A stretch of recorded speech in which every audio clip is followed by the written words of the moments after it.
Muy buenas tardes a todos los presentes en las redes sociales de Atelca, a todos en el FaceLive que nos están viendo en estos momentos y en el Twitter que nos están viendo en estos momentos, a todos los compañeros de la ETV y todos nuestros afiliados a Atelca. Les estamos enviando un saludo muy fraternal.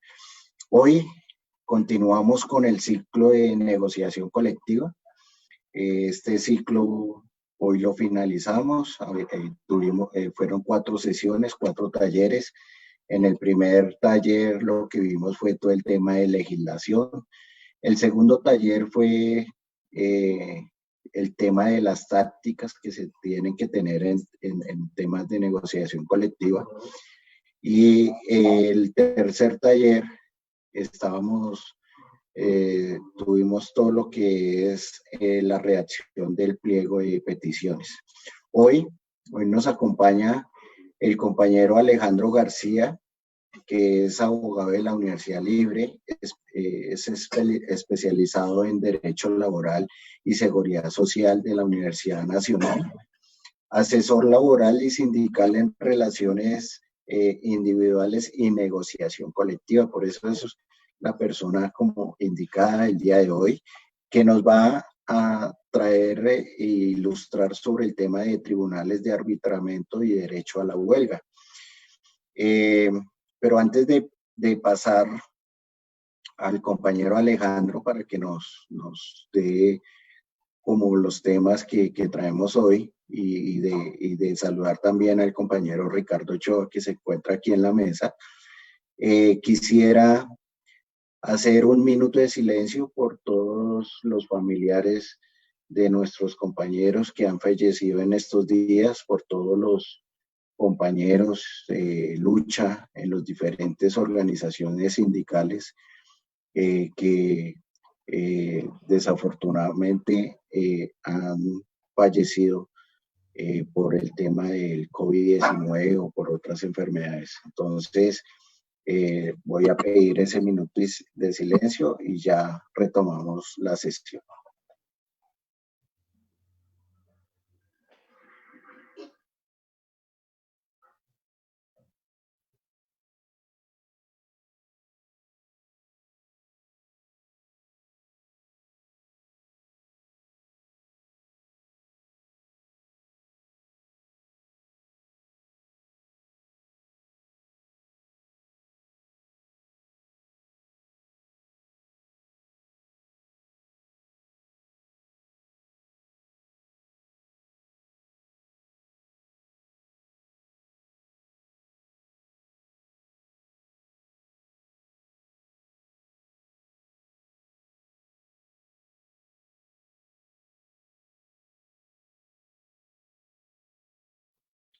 Muchas gracias, compañeros. Alejandro, muy buenas tardes. Nos alegra tenerlo aquí en la mesa. Le doy la bienvenida también a Ricardo Ochoa, que es nuestro secretario general en Atelca. Ricardo, muy buenas tardes.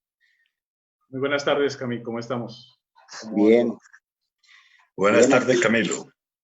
Alejandro, ¿cómo me le ha ido? Pues, Alejandro, simplemente este es el cuarto taller.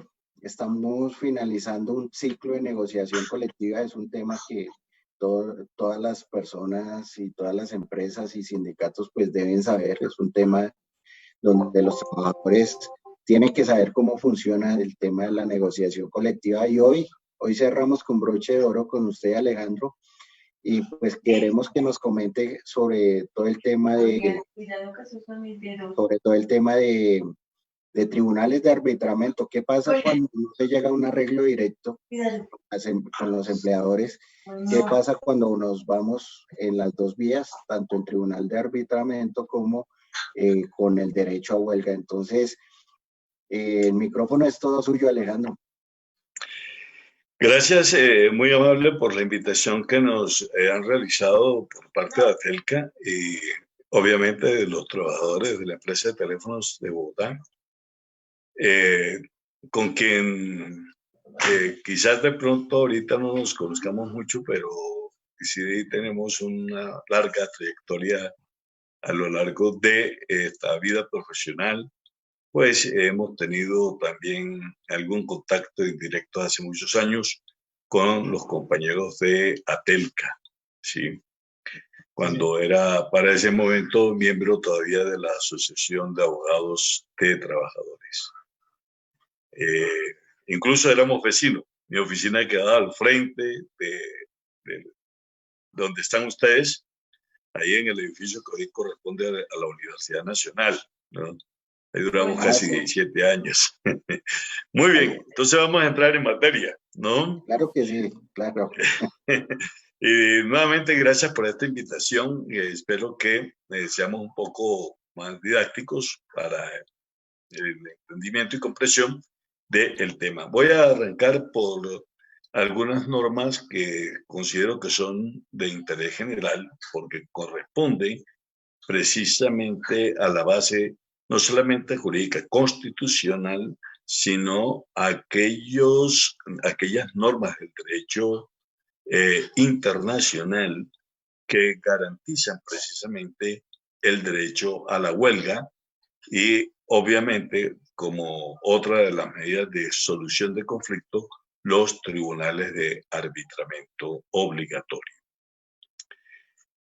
El tema de libertad sindical, como ustedes saben, conocido, está determinado en los convenios 87, 98, 151 y 154 de la OIT, además de aquellas recomendaciones que la misma organización internacional realiza a través de el Comité de Libertad Sindical, ¿eh? Así como la Comisión de Expertos en las recomendaciones de actividades precisamente de carácter sindical, y que Colombia, como miembro de la OIT, está obligada precisamente a acatar. Sobre todo cuando nuestro país ha sido tradicionalmente un país que ha venido desconociendo algunos derechos que tenía el derecho fundamental, este derecho de asociación sindical. Un derecho que es complejo, es un derecho consustancial, porque no se puede entender el derecho de sindicación, como se le dice en el argot de la OIT, en el argot mundial. Aquí en Colombia decimos sindicalización, pero en los doctrinantes extranjeros se habla de derecho de sindicación como tal. Y este derecho en Colombia, si bien ha sido la lucha misma de los trabajadores que empezaron por protagonizar las primeras huelgas hacia principios del siglo XIX, no es menos cierto que después de haber sido ratificado por Colombia o de haber suscrito Colombia en los convenios 87 y 98 de 1948, solo en Colombia se vinieron a ratificar hasta el año de 1976 con las leyes 27 y 28 en el gobierno de Alfonso López Michelsen, y que verdaderamente viene a tener una vida jurídica de manera parcial en la ley 50 de 1990, y luego se va a obtener su mayor desarrollo y consagración en la Constitución Nacional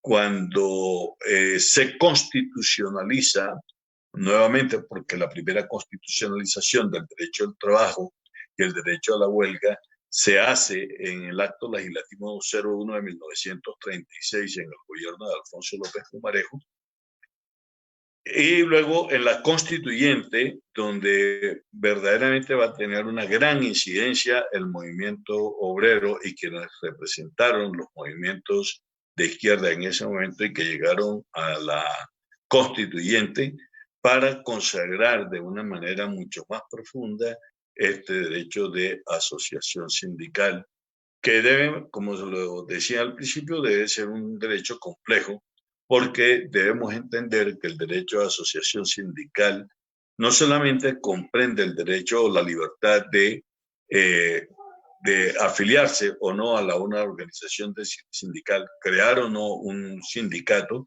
sino el derecho a la negociación colectiva, el derecho a que los trabajadores tengan las posibilidades de mejorar sus condiciones laborales a través del sistema de negociación, que es también amplio y no solamente corresponde a los trabajadores sindicalizados, sino también a los trabajadores no sindicalizados, con el fin de regular las relaciones obrero-patronales que superen o mejoren aquellas condiciones laborales que trae el Código Sustantivo del Trabajo o las normas sustantivas laborales o aquellas que reglamentan o regulan el derecho al trabajo y las prestaciones sociales de los trabajadores, que constituyen entonces el mínimo de derechos y garantías. Este mínimo de derechos y garantías va a ser posible superarlo a través del proceso de negociación colectiva.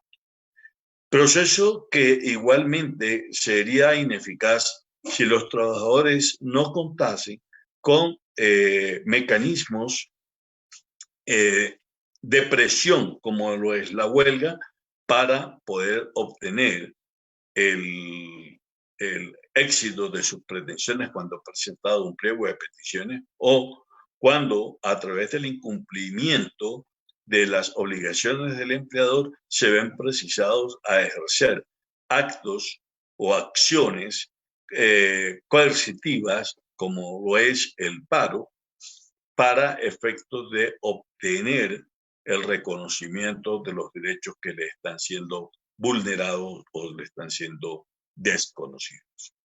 Así pues, el derecho, la libertad sindical, pues, está consagrada en los convenios 87, 151 y 154, el convenio 98 de OIT, que nos consagra precisamente el derecho a el derecho positivo o negativo de negociación colectiva. Y el derecho de la huelga, que si bien no está consagrado como tal en el convenio 87, sí se hace referencia a este convenio y ha sido una recomendación o ha sido aceptado por los estados, que allí en ese convenio 98, 87 y en el 98 está implícito precisamente ese derecho a la huelga, aun cuando en convenios como el Pacto de San Salvador, así como en el convenio, en el Pacto de Derechos Económicos, Sociales y Políticos, se encuentra consagrado precisamente ese derecho a la huelga.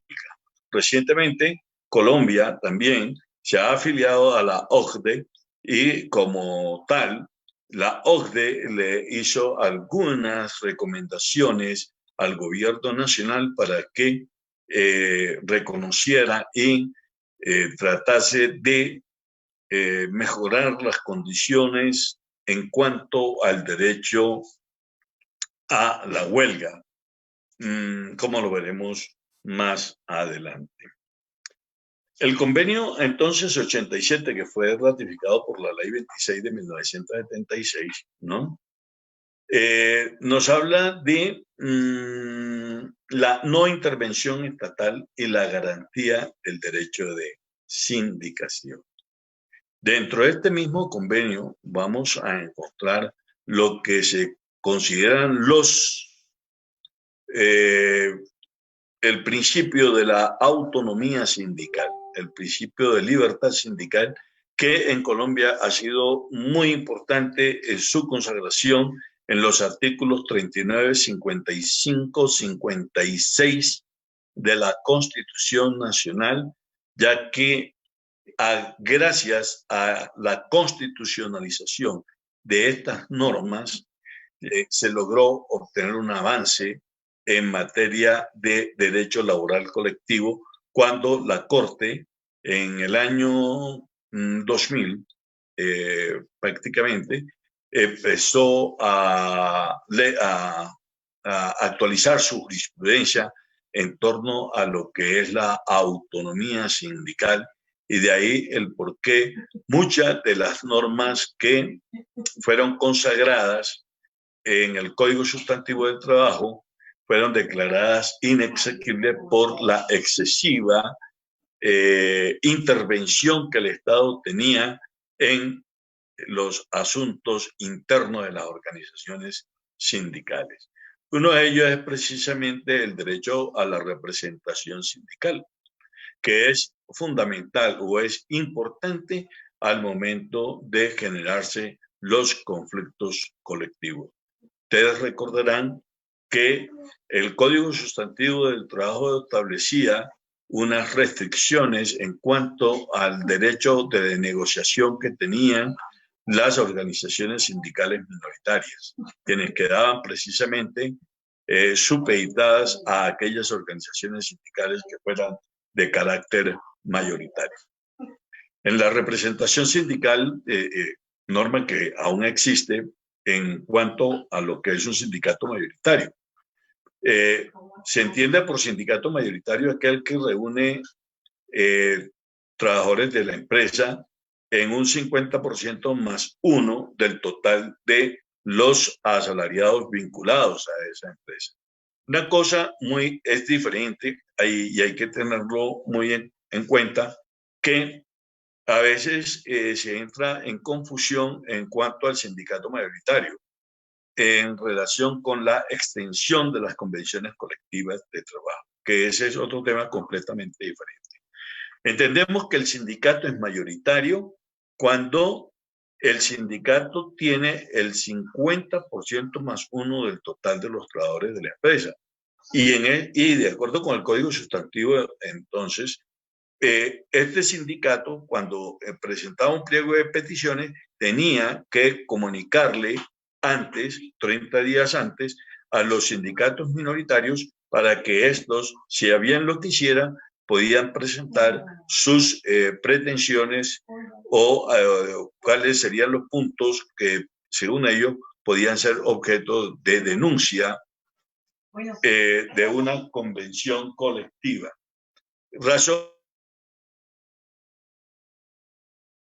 minoritarios quedaban prácticamente en condiciones de minusvalía. Igualmente reglamentaba la norma que cuando en la empresa no existía un sindicato mayoritario, sino varios sindicatos minoritarios, los sindicatos minoritarios podían reunirse y conjuntamente tenían que presentar el pliego de peticiones, tenían que conjuntamente presentar el pliego de peticiones, hacer la denuncia, nombrar los negociadores, y sabemos que también había una restricción en cuanto a los mismos negociadores, ya que los limitaba solamente a 3. Todas estas eran formas de intervención del Estado en los asuntos internos de las organizaciones sindicales que restringían ese derecho de asociación y que iba en contra de los convenios 87 y las normas que hemos mencionado de nuestra Constitución, artículo 39, 55 y 56 de la Carta Política. Así las cosas, la Corte va a declarar la inexequibilidad de esas normas y esto va a cambiar, así como también cuando declaró la inexequibilidad de la prohibición del paralelismo sindical, que también era otra de las intromisiones del Estado en los asuntos internos de la organización sindical. Y teníamos otro problema que era el de la unidad convencional, que si bien existe, recordemos que en una sola empresa no puede existir sino una sola convención colectiva de trabajo, y que si de hecho existieren varias organizaciones, varias o más de una convención colectiva, se entendería que la más antigua es la convención general, y las otras harían parte integral de aquellas. Esto es bien importante y hay que tenerlo en cuenta porque a raíz de la declaratoria de inaccesibilidad de estas normas, se nos va a presentar otro problema grande también en Colombia, que ya sobre pretexto de la libertad sindical vamos a entrar en un problema mayor, cuál es el tema de el libertinaje sindical, así lo denomino yo, cuando empezaron a crearse lo que se ha denominado por la misma jurisprudencia y la doctrina, el famoso carrusel sindical, que en mi opinión es contrario precisamente al verdadero sentido del derecho de asociación sindical, porque no es lo mismo un sindicalismo atomizado a un sindicalismo unitario o un sindicalismo unido, que es mucho más fortalecido.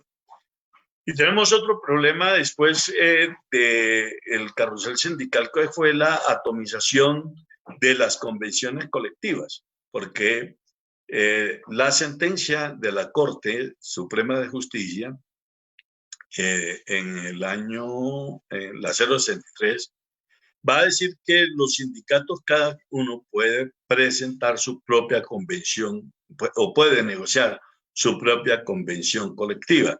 Y esto va a generar también un problema en las organizaciones sindicales porque se va a romper la unidad convencional y vamos a encontrarnos frente a otro problema que va a tener también incidencias, y esto hago referencia en la parte contextual, para que podamos después meternos un poco más a fondo al tema que nos está concitando, pero que considero que es importante tenerlo en cuenta, porque en Colombia desafortunadamente las organizaciones sindicales casi todas son minoritarias.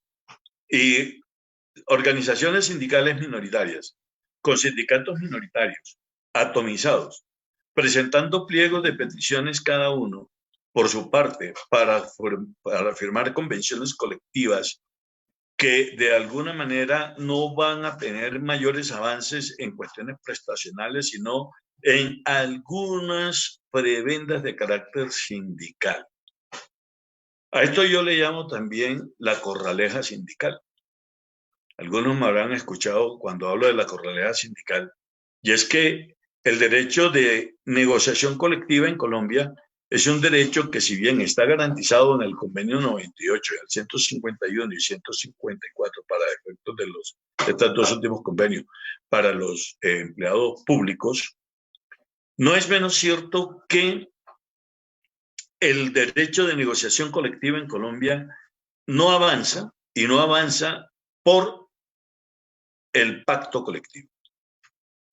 Y no avanza por el pacto colectivo en razón a que las empresas invirtieron el orden. Anteriormente, ¿qué se hacía? Anteriormente se esperaba que se firmara una convención colectiva, y una vez firmada la convención colectiva, entonces el empleador procedía a incrementar y superar lo que le había concedido a los trabajadores en la convención colectiva, con el fin de que muchos trabajadores se retiraran de los sindicatos y se acogieran a los pactos colectivos.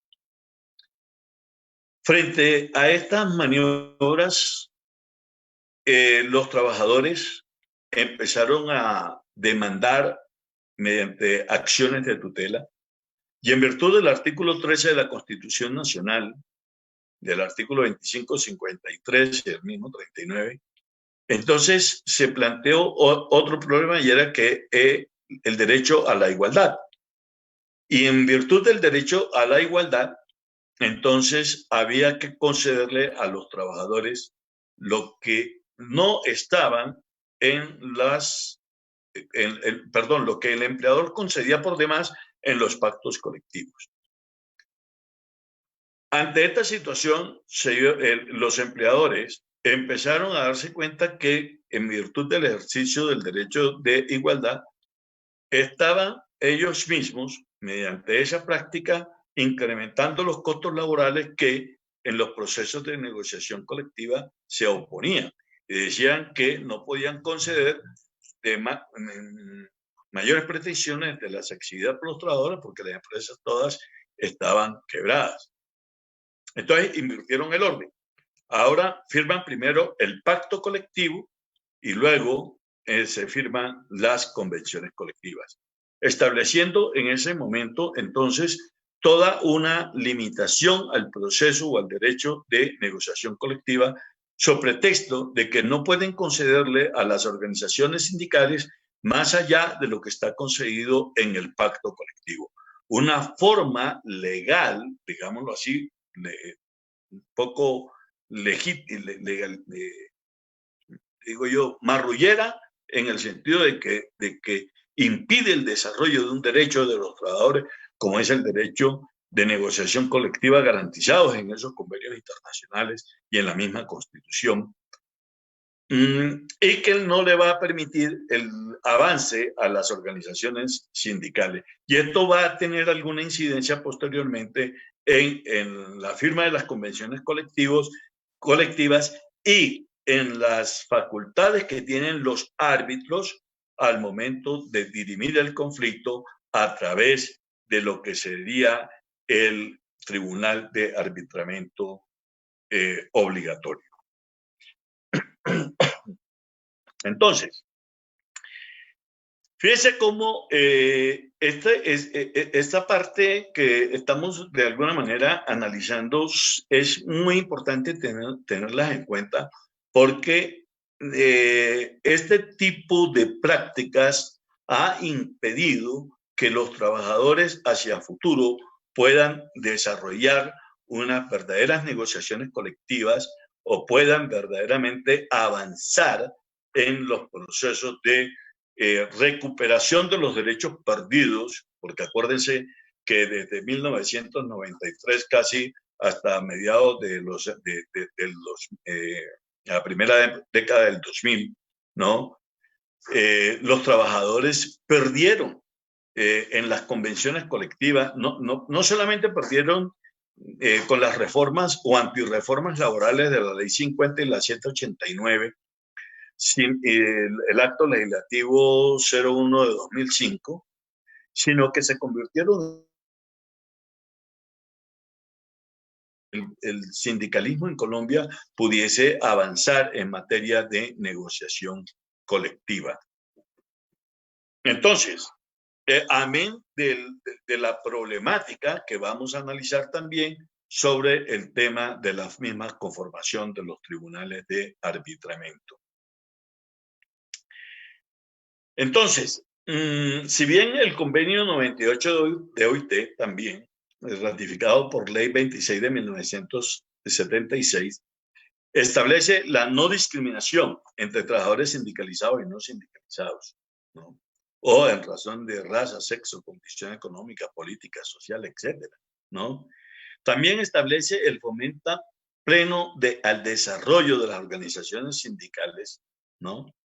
Y el derecho que tienen ellos de autodeterminarse y presentar pliegos de peticiones con el fin de lograr mejorar esas condiciones laborales. Fíjense que es mejorar las condiciones laborales dentro de lo que es el pleno desarrollo de las organizaciones sindicales y dentro de la autonomía sindical y dentro de la autonomía que debería tener lo que se denomina también el derecho de coalición, entendiéndose por el derecho de coalición aquellos trabajadores que no son sindicalizados, pero que de alguna manera se reúnen con el fin de presentar pliego de peticiones, que nosotros sabemos que en Colombia ese tipo de negociación no se da, porque el pacto colectivo termina siendo una imposición del empleador frente a los trabajadores no sindicalizados, el cual tratan de revestir de alguna legalidad en el día de hoy,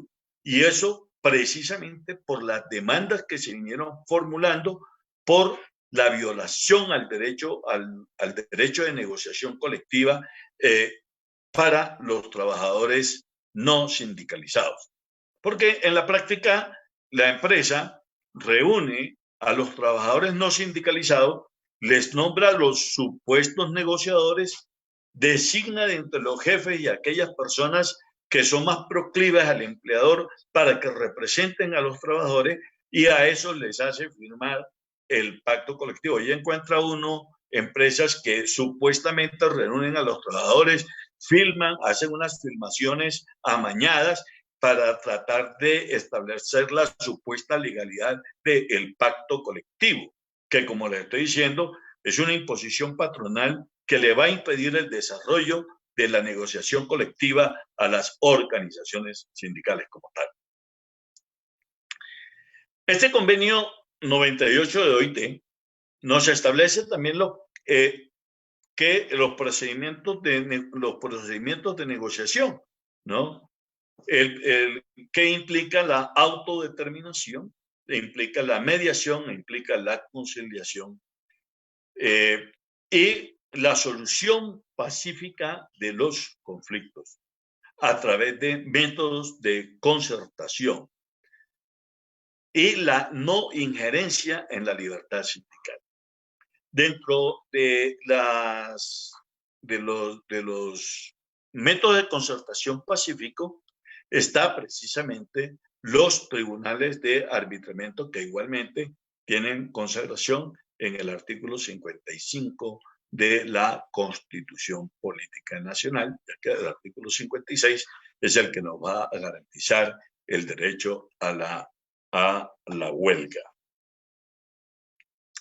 Por su parte, el convenio 151, que fue aprobado o ratificado por la ley 411 de 1997 en el gobierno de Samper, ¿no? Estableció el derecho de negociación y de sindicación para los servidores públicos. Si bien también se habla de independencia, autonomía sindical, protección y libertad de sindicación, ¿no?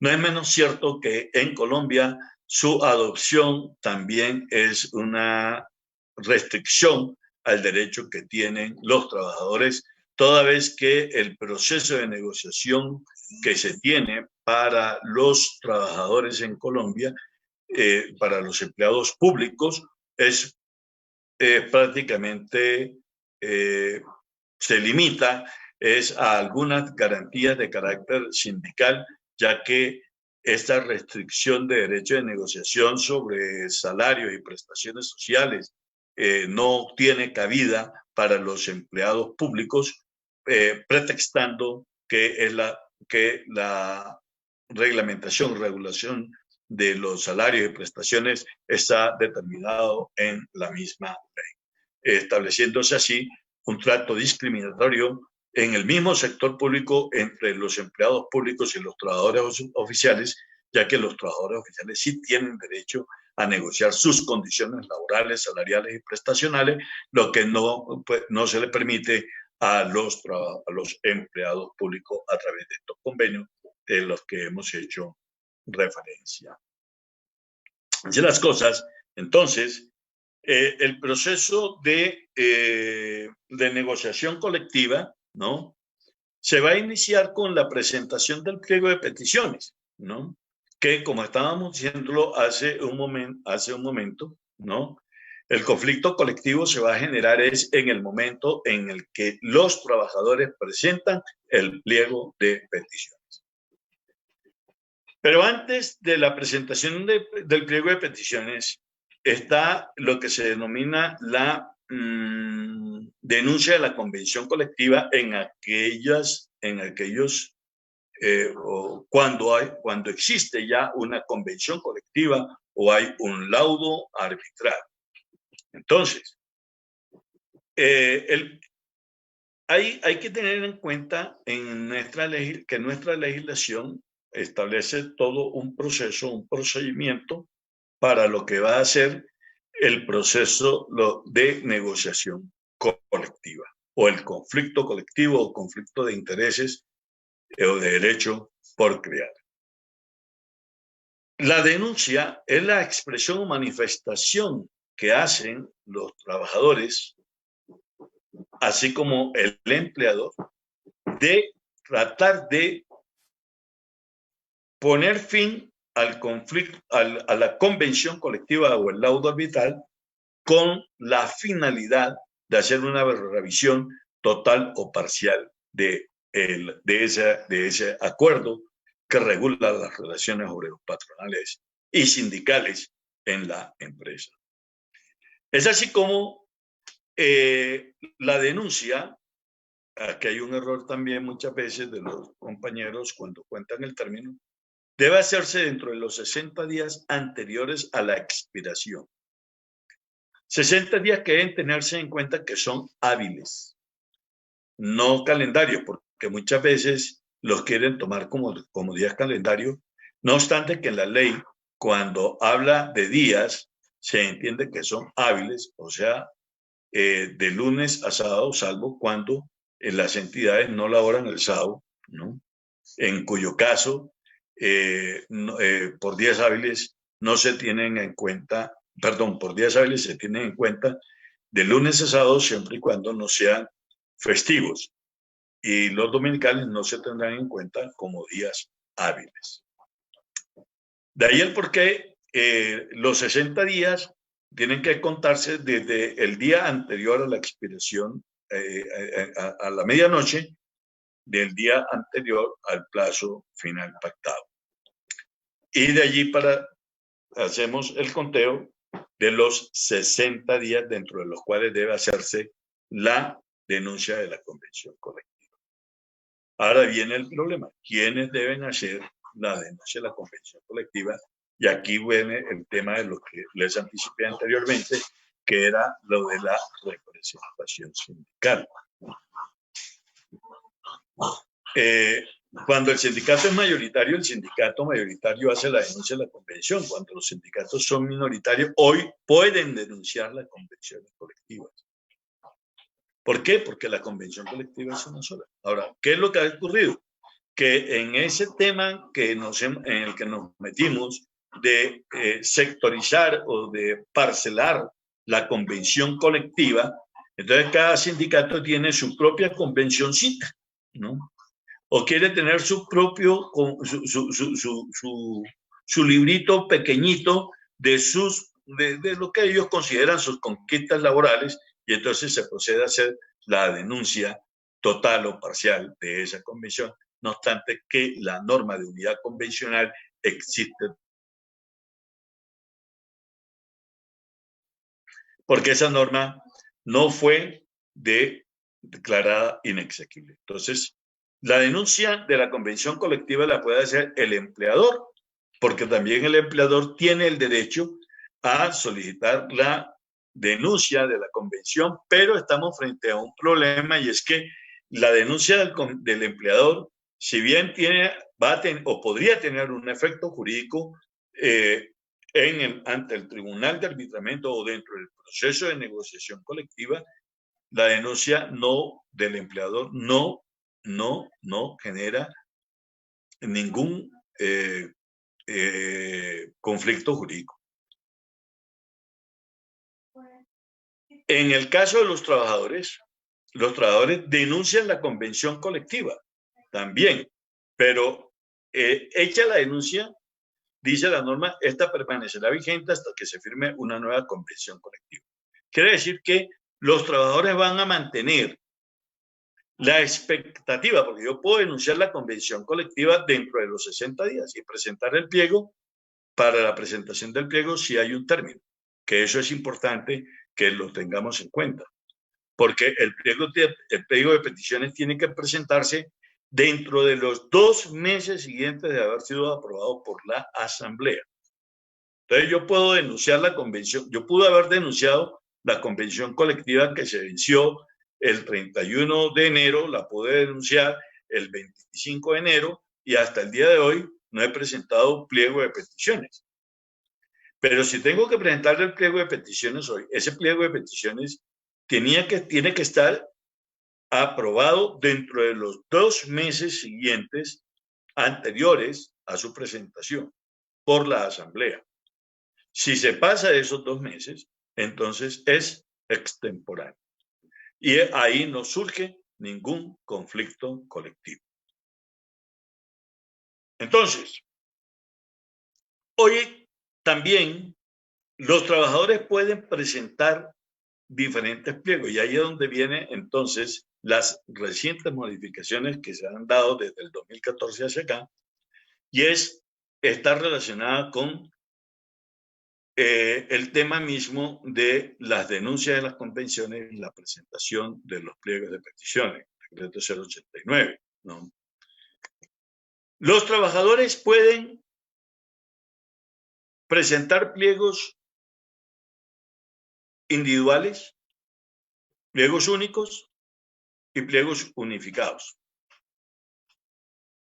Ese tema es también interesante, ¿no? Porque en Colombia se ha querido negar la existencia de la negociación por rama. Y en mi concepto, el convenio 98 nos permite negociar también por rama. Los legalistas en Colombia, los exégetas, los que están ciñéndose única y exclusivamente al texto del Código Sustantivo del Trabajo, dicen que no. Pero el convenio 98 dice se podrá presentar pliego de peticiones al empleador o a los empleadores. Un sindicato o varios sindicatos puede presentar pliego de petición al empleador o a los empleadores. O sea que el pliego de peticiones por rama o el pliego o por industria o por sistema productivo puede presentarse en Colombia y tiene cabida en una norma de carácter supralegal, no en la del Código Sustantivo de Trabajo que lo quieren negar. Pero en mi concepto sí se puede, y de hecho en Colombia se han hecho algunas negociaciones de este tipo. Las hemos visto en el sector bananero, las vimos ¿cómo se llama? Las vimos en el sector bananero y las vimos también históricamente con FEDENAL, en los intentos que tuvieron por allá en los años 66, 68, algo así, el sector bancario, y recientemente cuando los trabajadores del sector eléctrico, Sintralecol, llegó a presentar el pliego único, presentaron un pliego único a la empresa, pero en ese momento tenemos que tener en cuenta también históricamente que todas las electrificadoras hacían parte de empresas industriales y comerciales del Estado. Pero esto es posible y no hay que dejarlo de lado. Bien, los empleadores no pueden presentar pliegos de peticiones. Lo que sí pueden hacer es denunciar la convención colectiva, y al denunciar la convención colectiva, ellos en ese momento que denuncian la convención colectiva están obligados a justificar la denuncia para que sobre la base de la justificación que hagan de la denuncia de la convención colectiva, el tribunal pueda tener competencia para poder estudiar las pretensiones del empleador. A veces decimos equivocadamente que cuando el empleador hace esa denuncia justificada es el pliego patronal. No, en Colombia los patronos no pueden presentar pliegos patronales porque eso está prohibido. En alguna época, casi como hasta 1984, aproximadamente 1982, sí se presentaban los famosos contrapliegos patronales. Ahora, no quiere decir esto que no tenga esa misma intencionalidad la denuncia justificada que hacen precisamente los empleadores.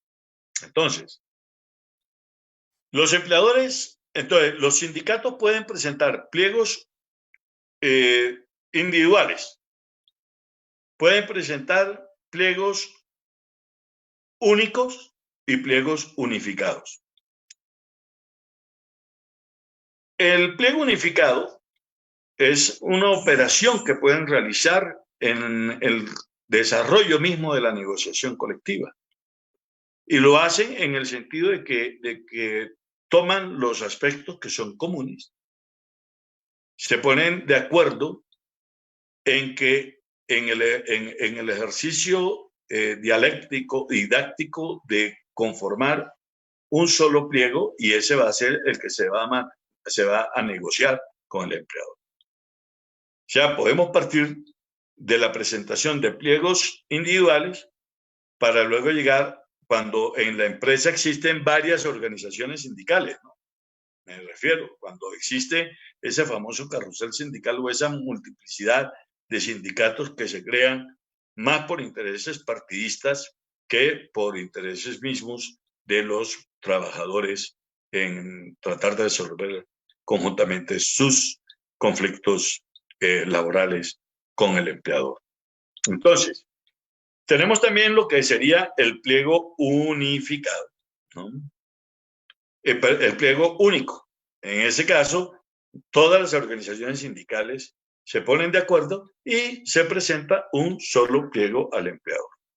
Ahora bien, presentado el pliego de peticiones, el empleador tiene un término para recibirla a la comisión negociadora.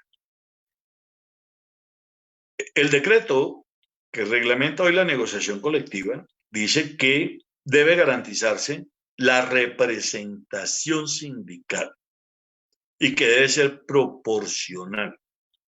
Esto es importante tenerlo en cuenta porque si bien se declaró la inexequibilidad de que eran 3 los negociadores por las organizaciones sindicales, lo cierto es que hoy los sindicatos pueden nombrar y designar los que quieran, a menos que en la convención colectiva se haya limitado el número de los negociadores. Pero también esto presenta un problema cuando esas comisiones negociadoras son supremamente grandes, porque es mucho más difícil a veces manejar ese tema de la negociación. Pero aquí viene entonces en el decreto una situación que es bastante controvertible también. Porque si bien se puede presentar pliego y la norma dice podrá, o sea, esa palabra, ese verbo, ¿no? Podrá, nos indica que es potestativo. Nos dice que los sindicatos podrán presentar, ¿no? Pero luego, para efectos de la integración del proceso de la negociación colectiva, dice deberán.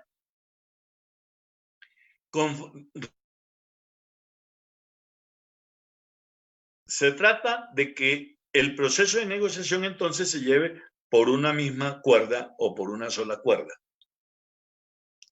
Pero la norma no establece ni dice qué sucede si las partes no quieren.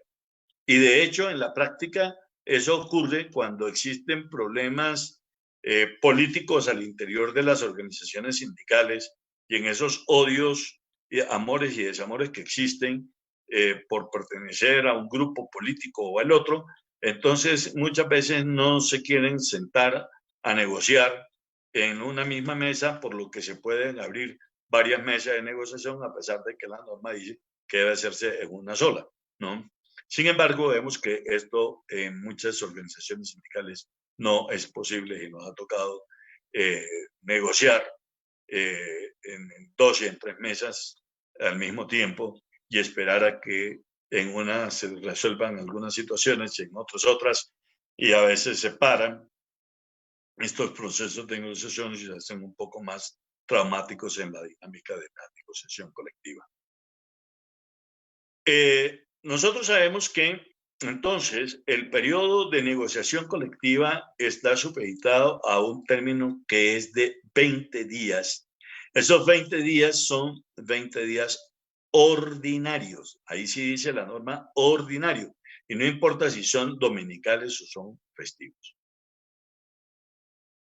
Dentro de los cuales pueden reunirse las partes. No es necesario que se reúnan, como lo sabemos, todos los días, sino que en la etapa de iniciación del conflicto colectivo, en la etapa de arreglo directo, cuando se inicia, se pueden establecer esas condiciones de qué día se van a reunir, cuándo, a qué hora, en qué lugar, etcétera. ¿no? Y establece la metodología misma de la negociación. El término que establece la ley son 20 días, prorrogables hasta por otros 20, siempre y cuando se haga de mutuo acuerdo. Si no hay mutuo acuerdo, pues no hay prórroga, y entonces ahí hay que buscar lo que nos está llamando en este momento al tema de la reunión de hoy. Y es culminada la etapa de arreglo directo. Y si no hubo acuerdos, entonces deberá convocarse a una asamblea. Esa asamblea deberá reunirse dentro de los 10 días siguientes. Fíjese que ahí se habla de los 10 días siguientes, o sea, son 10 días hábiles, dentro de la cual la asamblea deberá optar por tribunal de arbitramiento o huelga. Entonces, vámonos al tema del tribunal de arbitramiento.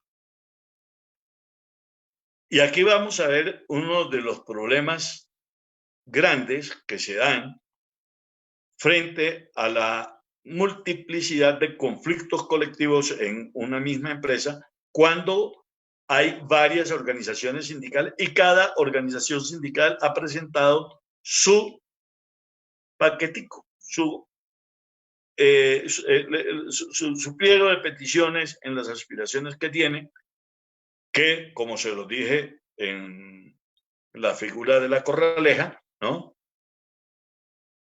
Tiene que jugar es en el tendido que le establece el empleador y donde pone a jugar el pacto colectivo como límite de la negociación. Entonces tenemos pacto colectivo y ese pacto colectivo ya nos va a hacer una limitación. Y vamos a tener el problema de las aspiraciones de cada organización sindical, donde está su pliego de peticiones, de las aspiraciones de sus dirigentes sindicales que manejan esos pequeños sindicaticos y que limita el avance mismo de la negociación colectiva. No hubo solución de conflicto. Resulta que pudo haber negociación con alguna organización sindical y aquí vamos a tener un problema. Porque cuando se firma una convención colectiva, esa convención colectiva y el pacto colectivo ya se convierten en dos talanqueras para el desarrollo del conflicto que tenga que ser solucionado por el Tribunal de Arbitramiento Obligatorio. El segundo problema. Hubo negociaciones parciales o no ha habido solución de conflicto. En ese momento, solamente puede convocarse un solo tribunal de arbitramiento obligatorio. Así sean 7, 8, 9 los sindicatos, el conflicto colectivo va a ser solucionado por un solo tribunal de arbitramiento. Tribunal de arbitramiento que debe estar integrado, conforme lo establece la ley, por un representante del empleador, un árbitro designado por los trabajadores. Y entonces, aquí viene el problema. Y es que si los 10 sindicatos, o los 5 sindicatos, o los 4 sindicatos que existan en la empresa, tendrán que ponerse de acuerdo en quién va a ser el árbitro de ese tribunal que tiene que dirimir los diferentes pliegos de peticiones que hayan presentado los diferentes sindicatos. Tanto es así que la misma norma hoy exige que al momento de hacerse la solicitud deberá indicarse si en la empresa existe otros conflictos colectivos y cuál es el estado en que estos se encuentran. También exige que si se han firmado convenciones colectivas o pactos colectivos, estos deben indicarse en la solicitud que se hace ante el Ministerio de Trabajo. O sea, los trabajadores tienen que hacer asambleas para decidir sobre tribunal de arbitramiento o huelga. Estamos frente a dos problemas también. Sindicatos minoritarios, ¿pueden ir a la huelga? Sí, y ya lo veremos más adelante. Pero si no quieren ir, tienen que dirimir el conflicto por un tribunal de arbitramiento obligatorio. Ya deben nombrar un árbitro y hacer la solicitud al Ministerio de Trabajo. El otro tema es cuando se trata de actividades de servicio público esencial. ¿Qué son actividades de servicio público esencial? Las actividades, la OIT sostiene que actividades de servicio público esencial son aquellas que de suspenderse la actividad podría poner en peligro la vida de las personas o la amenaza de la economía nacional o la integridad del territorio. Esos son servicios públicos esenciales. Y servicio público es toda actividad que satisfaga necesidades de carácter general. Entonces, y ahorita lo volveremos a analizar el tema porque en la reciente sentencia que sacó la Corte Suprema de Justicia en la declaratoria de la legalidad de la huelga de los trabajadores del Hospital de Maicao, hace una muy buena claridad frente a ese mismo tema de los servicios públicos esenciales. Volvemos entonces al tema del Tribunal de Arbitramiento. Al solicitarse la convocatoria del Tribunal de Arbitramiento, ¿no?, que debe estar integrado por 3, entonces los trabajadores tendrán que ponerse de acuerdo en quién es el árbitro, porque solamente el ministerio podrá o convocará, y esto es imperativo, convocará un solo tribunal de arbitramiento que dirima los conflictos colectivos. Y tendrá que esperarse a que se solucionen, a que todos terminen para que se pueda convocar el tribunal de arbitramiento. Esto precisamente pues se dio por el problema que se estaba generando. Se convocara un tribunal para que resolviera el problema de su pliego de petición. Perdón. Así las cosas, ¿no? Tribunal de arbitramiento no va a haber sino uno solo. Y ese tribunal de arbitramiento tendrá que resolver aquellos puntos del pliego o de los pliegos de peticiones que no fueron objeto de arreglo o de acuerdo parcial por los negociadores del sindicato o de los diferentes sindicatos cuando estamos frente a situaciones de varias organizaciones sindicales. Y obviamente aquí viene el problema también de la denuncia de la convención. Si el empleador denunció la convención y la justificó, entonces el Tribunal de Arbitramiento entrará a estudiar las aspiraciones del empleador plasmadas en su denuncia, así como las denuncias que hayan hecho los trabajadores y el pliego de peticiones que no haya sido resuelto. Tenemos otra situación hoy en día, y es que al momento de hacerse la solicitud al ministerio, entonces debe acompañarse varios documentos. Esa documentación que tiene que aportársele al ministerio para que ordene la integración del Tribunal de Arbitramiento debe estar acompañada por la denuncia de la convención, el pliego de peticiones, las actas de iniciación, las actas que se hayan firmado durante la etapa de autocomposición o arreglo directo, el acta final, la expresión o manifestación de si existe o no existen otros conflictos colectivos y en qué estado se encuentra, la copia del pacto colectivo, la copia de la convención colectiva y el acta donde donde se acordó convocar el tribunal de arbitramiento.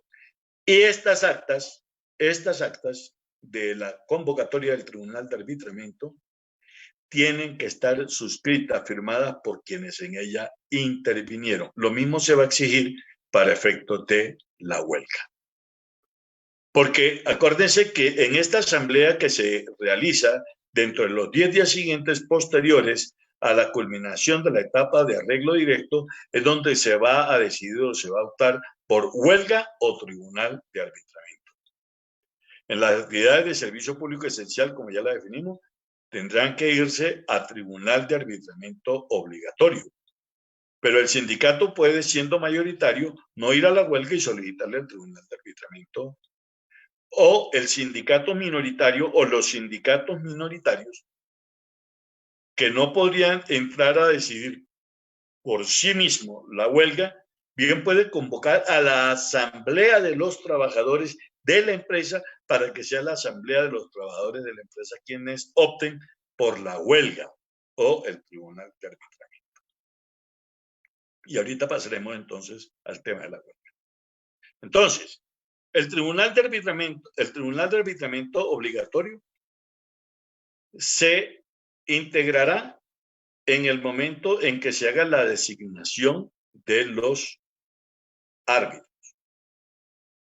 El de la empresa, el de los trabajadores. Si no se ponen de acuerdo entre estos, deberán solicitarle al ministerio que designen el tercer árbitro, que será escogido de una lista de 200 árbitros que cada 2 años elabora la Corte Suprema de Justicia. Si alguna de las partes tiene o se niega, es renuente a nombrar el árbitro, entonces el ministerio podrá, de la lista que estamos haciendo referencia, nombrar el árbitro de la parte que es renuente a la designación de su árbitro. Una vez que ellos han sido designados y el ministerio ha expedido la resolución para que se resuelva el conflicto por medio del tribunal de arbitramiento, entonces tendrá que tomar posesión y pedirle al ministerio que ordene su integración. Y esto se ha convertido también en un problema, porque el tribunal no puede hoy sesionar hasta tanto el ministerio expida la resolución que ordena la integración del tribunal y concede el término de los 10 días para producir el laudo arbitral. Término que, si bien lo establece la ley de 10 días, puede ser prorrogado por acuerdo con las partes, quienes deberán autorizar al tribunal para que el tribunal, en un plazo superior, pueda expedir el laudo arbitral. Los árbitros pueden ser recusados o pueden declararse impedidos por las mismas causales que lo son los jueces de la República. Pero además, hoy en día se exige que estos árbitros no hayan sido asesores, ni tampoco pertenezcan a las oficinas de los buró de abogados que han asesorado el conflicto o han asesorado a la empresa. Porque es que se estaba dando el caso que los mismos bufetes de abogados nombraban de la misma oficina a sus árbitros. Eso hoy está prohibido y tiene que declararse impedido. Lo mismo que si uno fue árbitro en los 2 años inmediatamente anteriores, no puede ser nuevamente árbitro. O sea, hay una serie de limitaciones también que además de las que establece la ley, hoy se establecen, ¿no? Para efectos de que precisamente se procure la imparcialidad de los árbitros. Los árbitros igualmente al momento de decidir, tienen que decidir es en equidad. Y no les está permitido decidir asuntos de derecho. Tienen que referirse o limitarse a aquellos asuntos que no hayan sido objeto de decisión por parte de los árbitros, perdón, por parte de que no hayan sido materia de solución entre las partes. Porque aquellos acuerdos a los que las partes llegaron en el conflicto y que quedaron plasmadas en las actas, porque esto es importante, tienen que estar plasmadas en las actas, porque muchas veces se llegan a acuerdos, pero no están plasmados en las actas. Algunas veces hay abogados que muchas veces dicen, hombre, que no firmemos acta, sino de inicio o acta final. Yo no siempre estoy de acuerdo con eso, ¿no? Porque, y cada negociación tiene su propia dinámica, eso es importante que lo tengamos en cuenta. Cada negociación tiene su propia dinámica. En muchas oportunidades nosotros decimos, hombre, mire, es mejor si se llega a acuerdos que queden plasmados los acuerdos, porque esos acuerdos cuando ya están plasmados, esos acuerdos son inmodificables. ¿Por qué? Porque los negociadores que han sido designados por las partes tienen plena autonomía para comprometerlas. Anteriormente, antes de la ley 50 de 1990, los árbitros negociaban a referendo y eso se convertía en negociaciones interminables. Por eso se procuró que los acuerdos a los que llegan las partes hacen parte ya inmodificable, no pueden ser modificadas por la voluntad de los árbitros. Tanto es así y la importancia de las actas y de esos acuerdos, que si terminada la negociación colectiva, plasmados en las actas y una de las partes se niega a firmar la convención colectiva, esos acuerdos se firman, se depositan, firmados, se depositan en el ministerio y hacen las veces de convención colectiva. Si no hay un acta donde estén plasmados esos acuerdos, entonces el Tribunal de Arbitramiento tiene plenas facultades para entrar a resolver en equidad. En equidad. La ley establece unas limitaciones para los árbitros. Entonces, dentro de esas limitaciones están, entre otras, está que no pueden pronunciarse sobre aquellos puntos de la convención colectiva que no hayan sido denunciados. O puede que no hayan sido denunciados, pero fueron objeto de discusión y al momento de discutirse, entonces entramos en el tema de la judicialización de la convención colectiva, en cuyo caso tendrían competencia los árbitros. Pronunciarse sobre la denuncia que hizo el empleador siempre y cuando la haya justificado. Si los árbitros profieren el laudo arbitral y hacen violación a sus prohibiciones, este laudo arbitral que se extralimita las funciones de los árbitros es susceptible del recurso de anulación.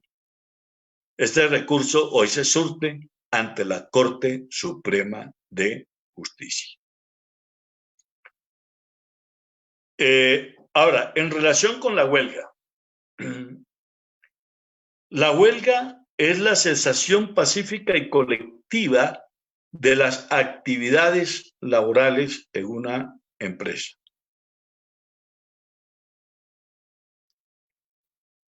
La huelga se prohíbe en los servicios públicos esenciales. Pero aquí es importante entonces ahora tener en cuenta lo expresado precisamente por la Corte Suprema de Justicia en la reciente sentencia, en la sentencia, ya les digo, de la 18 SL 1680 de 2020, donde fue magistrada ponente la doctora Clara Cecilia Dueñas Quevedo, porque define lo que es el servicio público esencial. Se dice que una cosa es la actividad y otra cosa es el servicio. La actividad es el género y el servicio es la especie. Porque en aquellas actividades de servicio público esencial pueden darse algunas situaciones o circunstancias que no son, o que en las que sí podría darse la huelga. En el caso del Hospital de Maicao, el Tribunal de Arbitramiento, perdón, el Tribunal Superior de La Guajira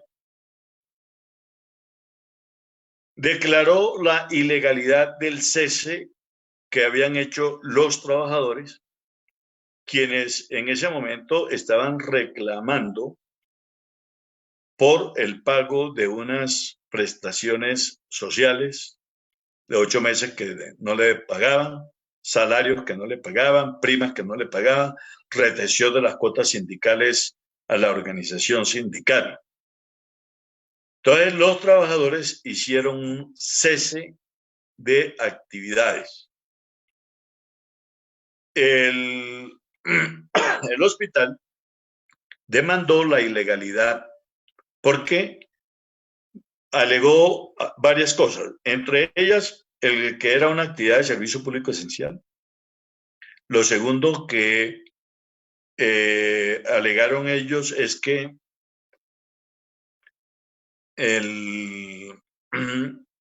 no se surtieron no se surtieron los pasos que exige la ley para poder declarar la huelga, ¿no? Que había sido una situación de hecho, entre otras cosas que ellos estuvieron planteando.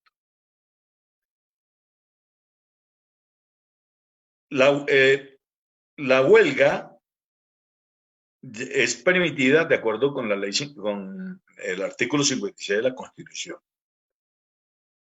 Dice, se prohíbe la huelga salvo, perdón, se permite la huelga salvo en los servicios públicos esenciales. O sea que en los servicios públicos o aquellas actividades que realizan servicio público, como lo definí hace un rato, o sea, aquellas actividades que satisfacen necesidades de carácter general, eso es servicio público. El transporte es servicio público, los bancos son servicio público, pero no son servicios públicos esenciales. Y dice que la ley determinará o definirá qué actividades son de servicio público esencial. Hasta el momento, así como ha sucedido con el Estatuto del Trabajo, el legislador nuestro, el Congreso de la República, no ha definido cuáles son actividades de servicio público esencial. Aunque en la Constitución Nacional sí se establecen algunas actividades que son de servicio público esencial. En otras leyes estatutarias, como en el caso de la Ley Estatutaria del Transporte, también se definió que actividades eran de servicio público esencial que incluso están en contra del Comité de Libertad Sindical y del Comité de Expertos, ¿no? Para las recomendaciones de las actividades sindicales e incluso en contra de la misma OCDE a la que se acaba de afiliar el Estado colombiano. El servicio público esencial es aquel en el cual se pone en peligro la vida de las personas. En el caso, por ejemplo, de Avianca, actividad de servicio público es la actividad de la aeronáutica civil, pero no la aviación. La aviación es una actividad comercial. Si usted quiere viajar por Avianca, viaja por Avianca, y si quiere viajar por LATAM, o por EasyFly, o por Copa, o por la que usted quiera. Pero en el caso, por ejemplo, de la regulación aérea que compete a la aeronáutica civil, si no hay un controlador aéreo, es obvio que se pondrían en riesgo la vida de las personas que utilizan el transporte aéreo. Y ese mismo concepto lo está recogiendo esta sentencia 1680. Y dice que en una misma actividad pueden existir servicios que no son considerados esenciales. Y en el tema de la salud, por ejemplo, dice, no es lo mismo consulta externa que las UCI. Las unidades de cuidado intensivo o las unidades de recuperación o las unidades de emergencia son actividades de servicio público esencial, porque ahí está poniendo en peligro la vida de las personas.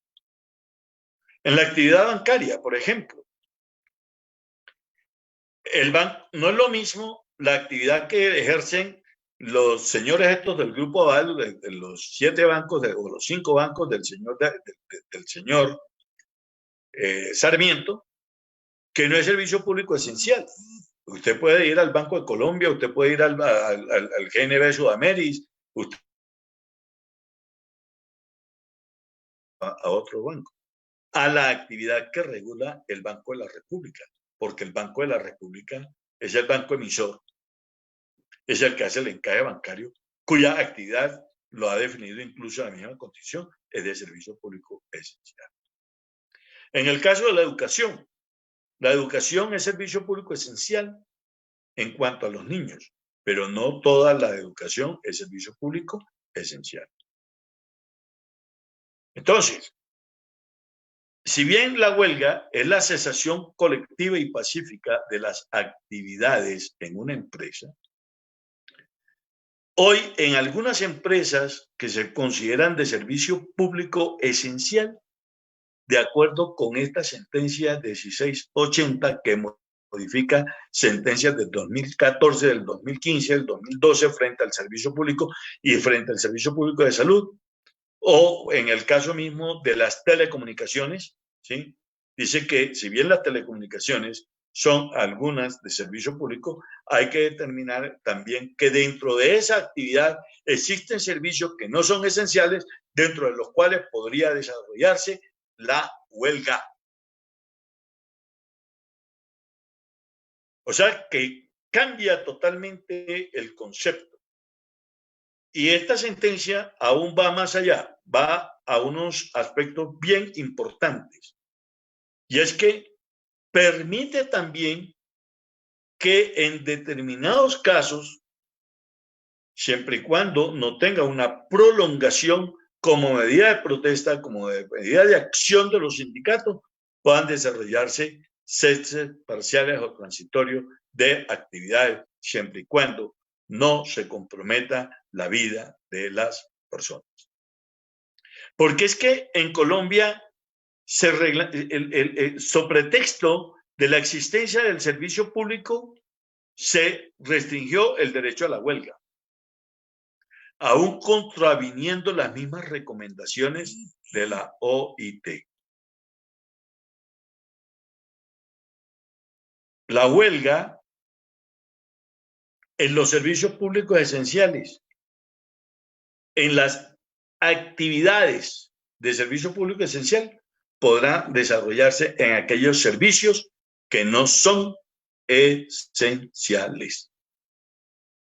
O sea que aquí hay un cambio en la mentalidad de la Corte y se apoya precisamente en las recomendaciones que hace el Comité de Libertad Sindical y la Comisión de Expertos, así como considera que de acuerdo con las normas supralegales, como es el Pacto de San Salvador y como es el Comité de Derechos, como es la Convención de los Derechos Económicos Políticos, ¿no?, del hombre, que es un derecho de los trabajadores, la huelga. Porque la huelga le permite a los trabajadores ejercer mediante una presión la exigencia de un derecho que se les está negando. Y se mantienen que en aquellas actividades que sí se pone en peligro la vida o la economía de un Estado, allí sí se puede, que eso es el servicio público esencial como tal, ahí no se puede desarrollar la huelga.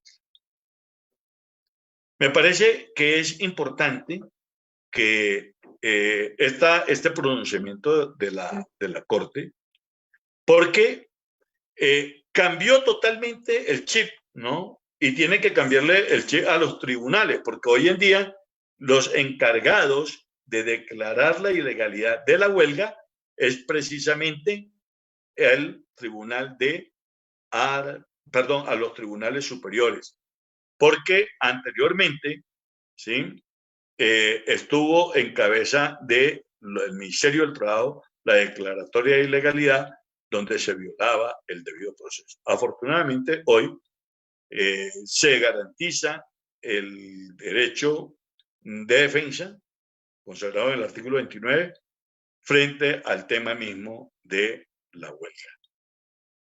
La ilegalidad de la huelga tiene que ser mediante declaración judicial y una vez se encuentre en firme, entonces el empleador, cuando ha quedado en firme la sentencia, también tiene posibilidades de despedir, porque también esa posibilidad no es absoluta, sino también es relativa, y así quedó también establecido en las sentencias que se han proferido en el caso de Avianca. En términos generales, mis queridos amigos, dejo aquí la charla, ¿sí? Si hay algunas inquietudes, pues estaremos prestos a resolverlas. Gracias, Alejandro. Una clase muy magistral sobre todo el tema de negociación colectiva, sobre el tema del Tribunal de Arbitramiento y el derecho a la huelga. Nos hizo un repaso de este ciclo de negociación colectiva que hemos tenido y salieron puntos muy importantes, porque yo creo que muchas personas tienen, muchos trabajadores tienen esas inquietudes sobre el tema de la huelga. El tema de la huelga es un miedo grande para muchos sindicatos y para muchos sindicatos donde efectivamente determinan a los trabajadores o a la empresa como un servicio público esencial, como en el caso de las telecomunicaciones, como lo hablaba Alejandro. Nosotros estamos catalogados como servicio esencial, pero hay otras compañías de telecomunicaciones y hay varios servicios dentro de las telecomunicaciones. Entonces, sería de pronto en un futuro mirar bien ese tema y profundizar sobre ese tema. Tenemos algunas preguntas porque el tema es muy de mucho apasionamiento y el tema es, por decirlo así, de mucho interés. Sin embargo, el tiempo es oro y ya se nos está agotando, pero quiero de pronto para ir concretando, ir cerrando, exponerle algunas preguntas que me han colocado aquí en las redes sociales. Y una es, cuando yo quiero hacer la huelga o la asamblea determinó que se va a hacer la huelga, ¿es necesario avisar a la empresa? Sería una de las preguntas. Si hay trabajadores que no están de acuerdo con la huelga, ¿qué hacen estos trabajadores? O sea, ¿cuál sería el tema en este sentido? Y pueden ser sancionados los trabajadores por hacer la huelga, que ya más o menos lo respondió Alejandro. También tenemos dos preguntas más como para ir cerrando. Es, ¿cómo se garantiza la equidad en el tribunal de arbitramiento? O sea, normalmente el temor que llega a esa instancia es la pérdida de los puntos convencionales por favorecer al empresario. Esa es otra. Y la última, el tribunal tiene la obligación de fallar sobre el contrapliego presentado por la empresa con puntos que no estuvieron en la denuncia del pliego de la organización sindical. Entonces son esas preguntas que han surgido el día de hoy, Alejandro, para que nos colabores de pronto contestándolas muy brevemente. Bien, empiezo por esta última, ¿sí? Empiezo por la última. A ver, el Tribunal de Arbitramiento tiene facultades para pronunciarse frente a la denuncia que haya hecho el empleador. Como les dije en la exposición, no hay contrapliego patronal. Los empleadores no pueden presentar contrapliego. Sin embargo, aquí se le llama contrapliego a la denuncia que hace el empleador y la justifica, donde el empleador dice, mire, por tales y tales razones quiero que tal derecho se suprima. Si bien es cierto que se puede llegar a suprimir, lo cierto es que no pueden afectarse los derechos ya reconocidos. Es decir, de acuerdo con el artículo 53, inciso final de este artículo que consagra el principio de la condición más beneficiosa, el nuevo acuerdo, la nueva ley no podrá menoscabar los derechos de los trabajadores. O sea, podrá suprimir derechos para aquellos que aquellas situaciones que no se habían consolidado, pero no frente a las que están consolidadas ya como tal, porque no se pueden afectar derechos adquiridos. Entonces, ya adquirieron el derecho. Ese es uno de los temas que tenemos que tener muy en cuenta. O sea, sí puede el tribunal pronunciarse en torno a la denuncia del empleador, siempre que ésta haya sido sustentada. Siempre que haya sido sustentada esa denuncia. Frente al tema de la equidad, el tema de la equidad es un tema de justicia. Es un tema que compete precisamente al fuero de la persona que tiene que entrar a decidir. Aquí uno no puede muchas veces decir, hombre, ¿cómo? Si desafortunadamente en la misma composición del tribunal no es equitativo, empezando porque la lista de los 200 árbitros está integrada casi en un 80% por abogados que son del sector empresarial. Y que le corresponda a un árbitro que de pronto sea imparcial, son muy pocos. Entonces, casi siempre estamos frente a un desequilibrio en cuanto a la misma conformación del tribunal. Se supone que los árbitros son imparciales, que los árbitros son en ese momento jueces, pero lo que pasa es que es muy fregado, ¿no? Cuando tenemos unas oficinas de abogados, ¿no? que ponen 10 y ponen 20 árbitros en las listas, frente a pocos que verdaderamente son abogados de trabajadores o son abogados que no tienen compromiso con ninguna de las dos partes tan comprometidas como quienes en algún momento hemos asumido una posición radical de defender trabajadores o los otros de defender empresas. Entonces, el tema de equidad va más. Ahora, si, la equidad tiene que ser demostrada, tiene que ser sustentada. Por eso los laudos arbitrales tienen que ser sustentados. Frente al tema de la huelga, a mí se me olvidó decirles que la votación de la huelga tiene que ser personal e indelegable. Y por eso exige que esa votación de la huelga tiene que hacerse en la asamblea y esa acta debe estar firmada por quienes en ella participaron. Uno de los temas que precisamente por los que se declara la ilegalidad de la huelga y hay un salvamento de voto precisamente de esta misma magistrada, ¿no?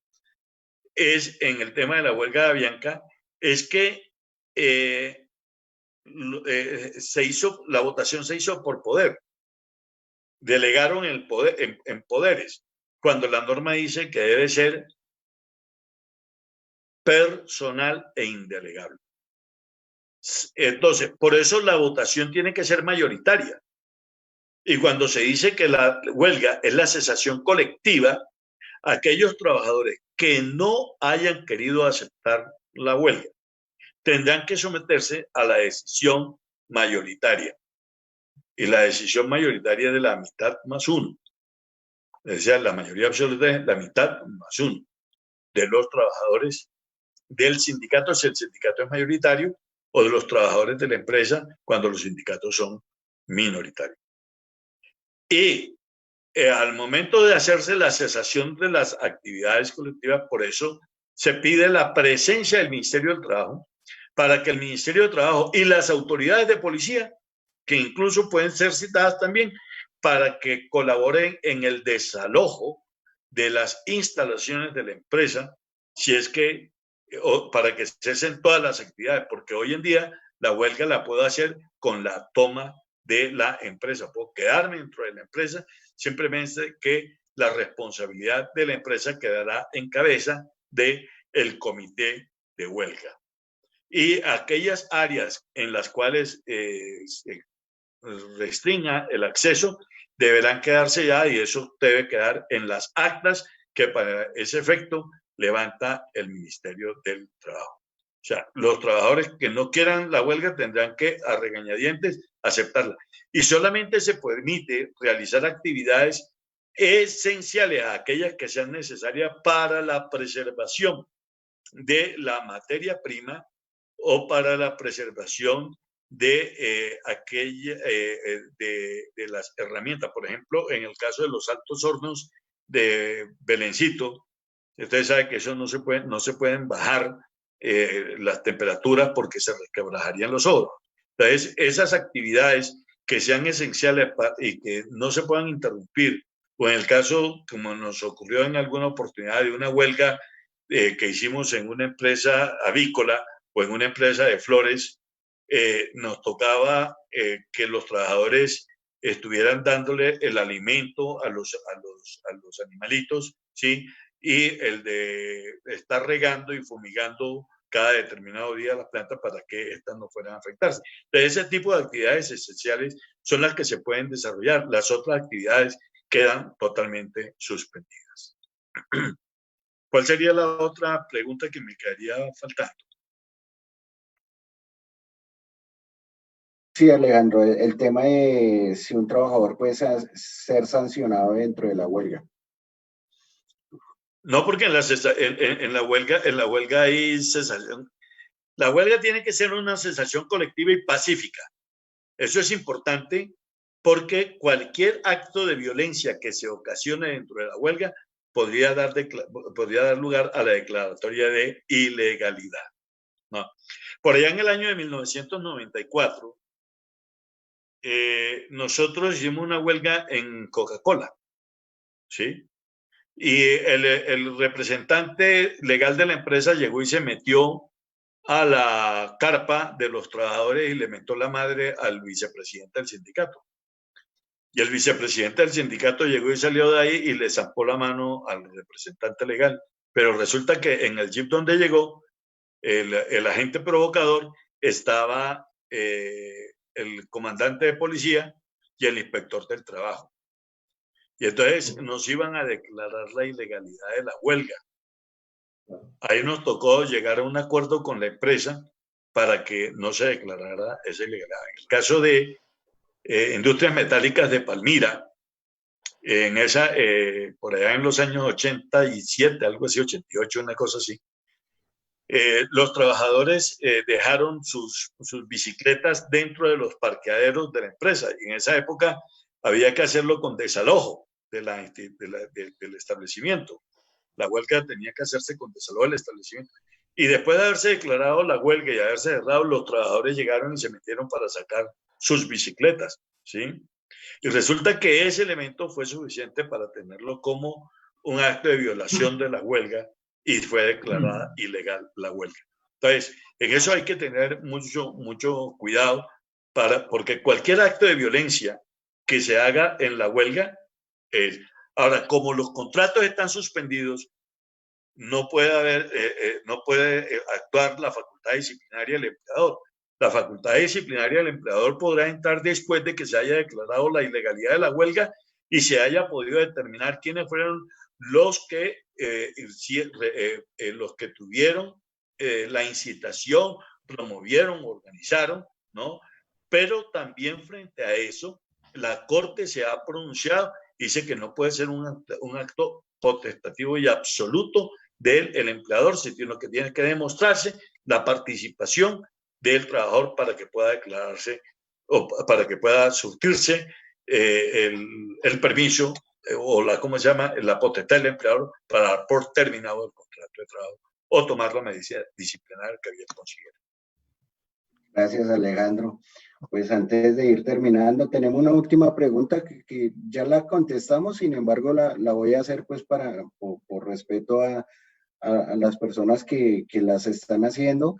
Quiero, antes de ir finalizando, darle un saludito a los integrantes de Junta Directiva y de Comisión de Reclamos que se encuentran viendo nuestro programa, nuestro conversatorio. A algunos afiliados, a Luis Lazo, Francisco Cera, a Mónica Escobar, a Humberto Saldaña, y personas que se encuentran de otras organizaciones viéndonos, les enviamos un saludo desde aquí, desde la mesa, y vamos a hacer la última pregunta porque ya estamos fuera de tiempo, pero como por respeto al compañero, él hace la siguiente pregunta. Yo sé que ya la habíamos dicho, pero sin embargo la leo. ¿Qué alcance tiene el pronunciamiento del tribunal en cuanto a los derechos adquiridos cuando el patrono denuncia la convención? Que esto ya lo habíamos mencionado algo. No, el tribunal no se puede pronunciar frente a derechos adquiridos, ¿no? Es decir, no entiendo muy bien la pregunta, pero trato de interpretar lo que el compañero dice. A ver, el tribunal, el laudo arbitral no puede afectar los derechos adquiridos por expresa prohibición del inciso final del artículo 53 de la Constitución. La ley, los acuerdos, los convenios no podrán menoscabar los derechos de los trabajadores. En el caso que nos ocupa, o la pregunta, si lo que se quiere pretender es que el tribunal suprima la prima de Navidad adicional a la prima de junio, a la prima legal, bien lo puede hacer, pero para los nuevos trabajadores o las personas que se vinculen hacia el futuro en la empresa. pero no le puede desmejorar los derechos adquiridos a los trabajadores. Venía ocurriendo esa situación, pero frente a eso, la Corte ya ha dicho que una cosa son las meras expectativas y otra cosa son los derechos adquiridos. Frente a las meras expectativas puede haber una reforma. Frente a los derechos adquiridos, estos no se pueden afectar en relación con quienes ya entró al patrimonio del trabajador ese derecho. ¿Está claro?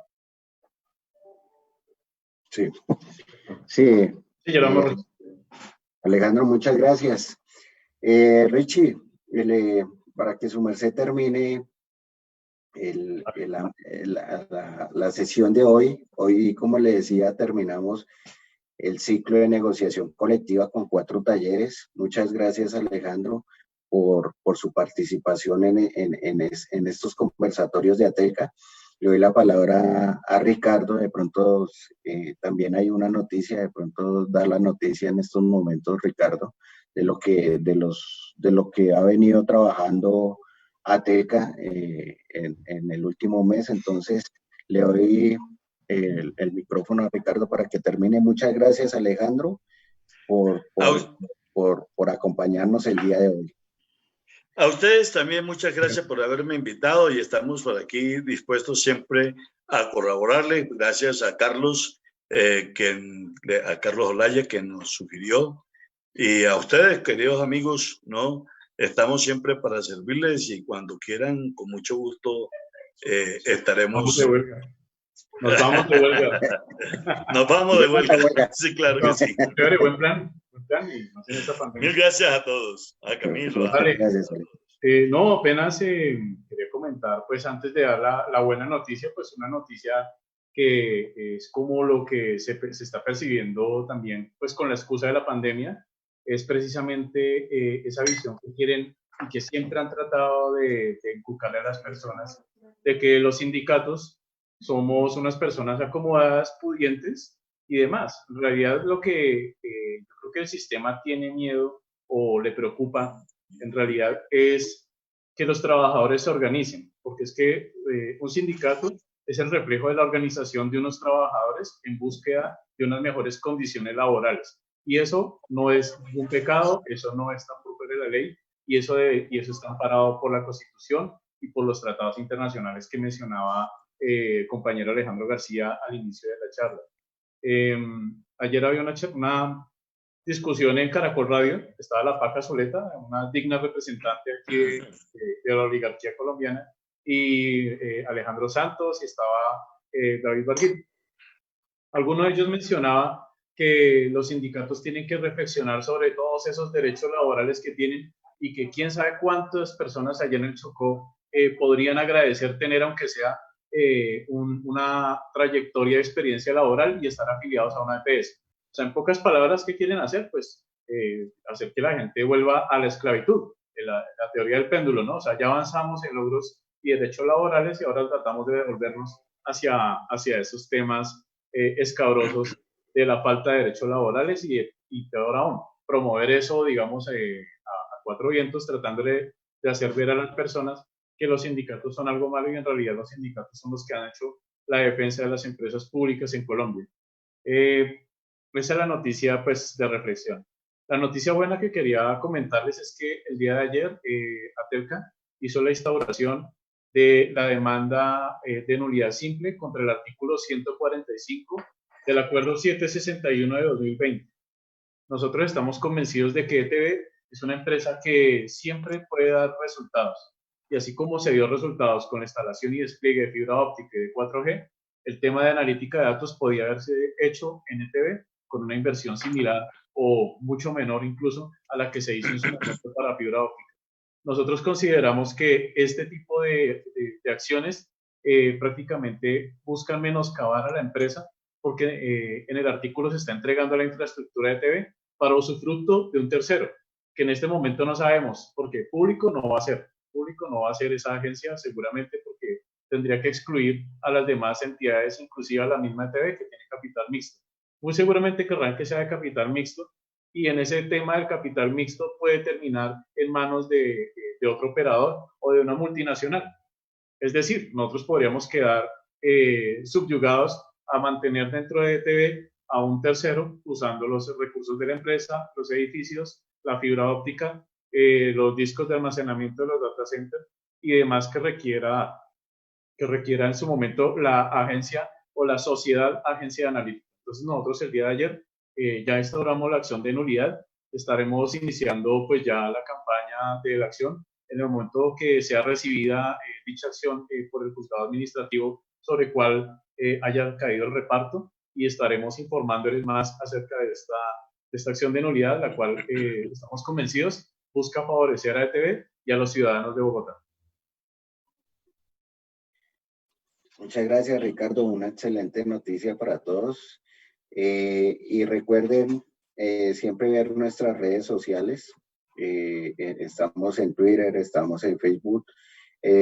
Adicionalmente, en nuestra página web pueden entrar a mirar estos conversatorios para las personas que no pudieron verlo en tiempo en vivo, lo pueden ver en diferido. Entonces van a quedar ahí el link para que ustedes puedan ver estos conversatorios. Les agradecemos mucho y nos vemos el próximo jueves, que traemos un nuevo ciclo. Entonces vamos a ver un tema de bienestar, una charla que nos va a dictar personas de Compensar, y entonces esperamos que sea también de su agrado. Vamos a ir cambiando los temas, vamos a tener también temas de tecnología para las personas amantes de tema de tecnología. Entonces el tema de los conversatorios es de interés de ustedes, y ustedes también pueden colocar los temas